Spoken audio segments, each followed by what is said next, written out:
Барлықтарыңызға сәлем. Мен сіздерге бүгін жаңа видеомен қайтып оралдым.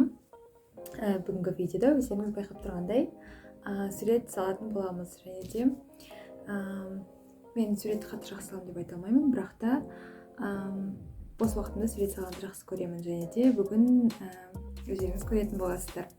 Артындағы суреттерге қарап, барлығын мен салды деп ойлап қалмаңыздар. Бұл жерде мен салған сурет тек екеу ғана. Сурет және де сурет. Бүгін мен полароид кейпіндегі кішкентай суреттерді бірнеше сурет салмақшымын, және де процесс барысын өздеріңізбен де бөлісіп отыратын боламын. Шамамен осындай суреттер салатын боламыз. Және де осы бетке бірінші бөліп алайық. Примерно осы суреттер сияқты суреттер болады.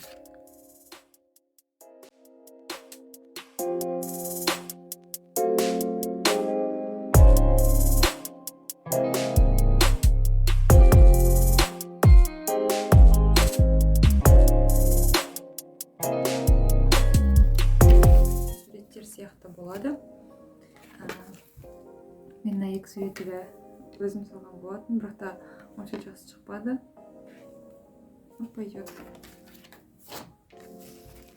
Менде көбінде шықпайтын жері ол мына жердегі екі цветті араластырған кезде ортасы келмей қалады да, дұрыс болмай қалады да. Вот сол кезде және де мына жерден көк цветтен фиолетовыйға көшкен кезде ортасы не очень болып қалды, және де мына жерде тоже көшкен кезде фиолетовыйдан жасылға көшкен кезде екеуінің арасы бөлініп қалды да, бірдей болып кетпеді да. Содан кейін мен сары түспен жауып тастаған болатынмын осындай. Алыстан қарағанда білінбейді, бірақ та жақыннан онша емес болып көрінеді.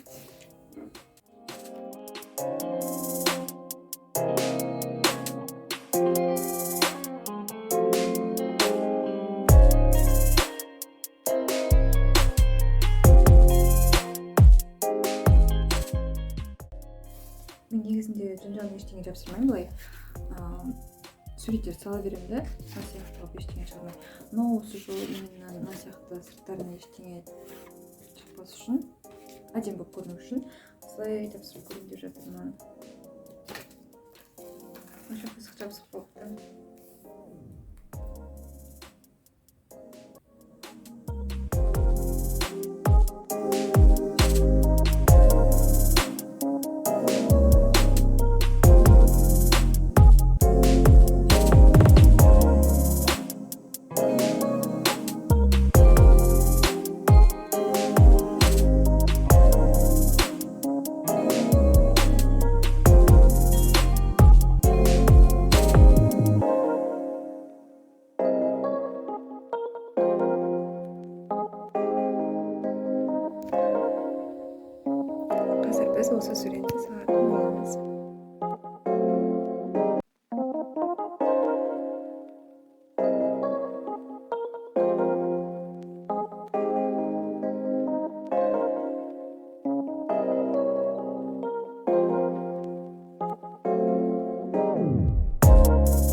сурет біткен сияқты. Қазір жан жақтарын жұлып көрейік, сол кезде нормально болып шығады деп ойлаймын.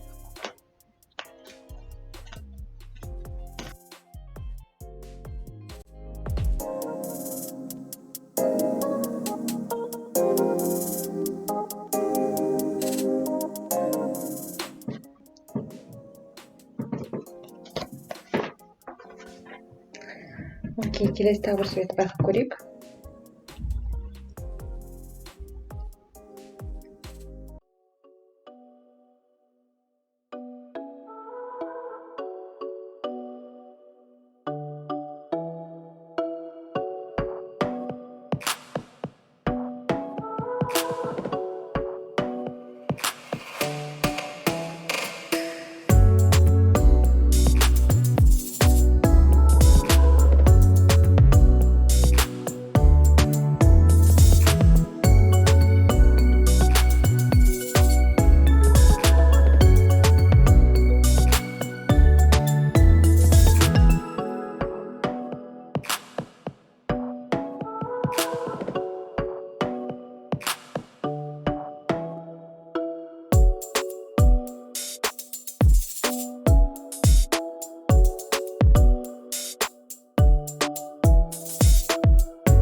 Өздеріңіз байқаған боларсыздар, арттағы суреттерден Чонгук мен және Jimin.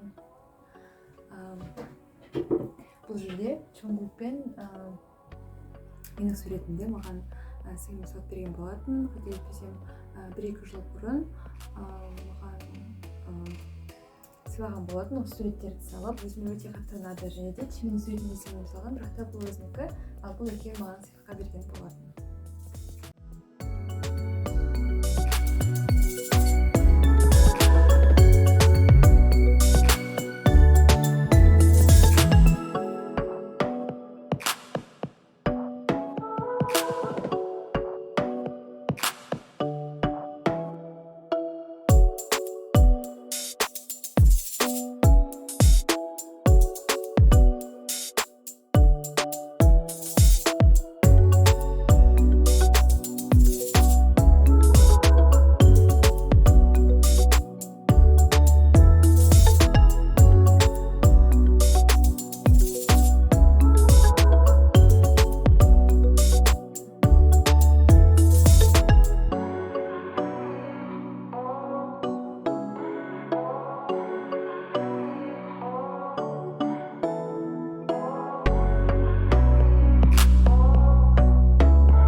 Менде екінші сурет бітті. Осындай болып шықты. Бұл жерде кішкене бұлттар ұқсамай қалды, бірақ та нормально деп ойлаймын. Және де суреттегіден сәл көк түс қоюлау болып кетті, бірақ та дәл суреттегідей ашық көк түс шығара алмадым. Және де бірінші сурет. Осындай екі сурет шықты. Сіздер де осындай суреттер салып көріңіздер. Негізінде гуашьпен салған суреттер гуашьтың түсі қанық болғандықтан әдемі болып шығады. Сол себептен сіздер де міндетті түрде байқап көріңіздер бос уақыттарыңызда. Бұл бірінші жағынан өздеріңіздің уақыттарыңызды көңілді өткізуге септігін тигізсе, екінші жағынан стрессті басады. Сол себептен сіздер де байқап көріңіздер. Және де бүгінгі видео сіздерге ұнаса, лайк басып, комментарий жазып, және де менің каналыма тіркеліп кетуді ұмытпаңыз. Және де келесі видеоларда жіберіп алмас үшін қоңыраушаны басып қоюды ұмытпаңыздар.